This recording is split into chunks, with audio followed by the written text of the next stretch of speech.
Ginagano nila nilalang lang kasi nila. Dahil daw 99% actually ng lahat ng biktima na ito ay pawang mahihirap.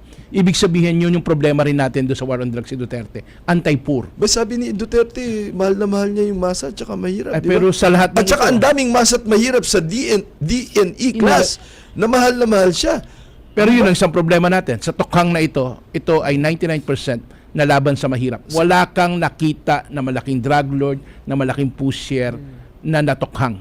Eh sabi nga ni dating Pangulong Duterte, wala akong pakialam sa inyo, mga patay gutom.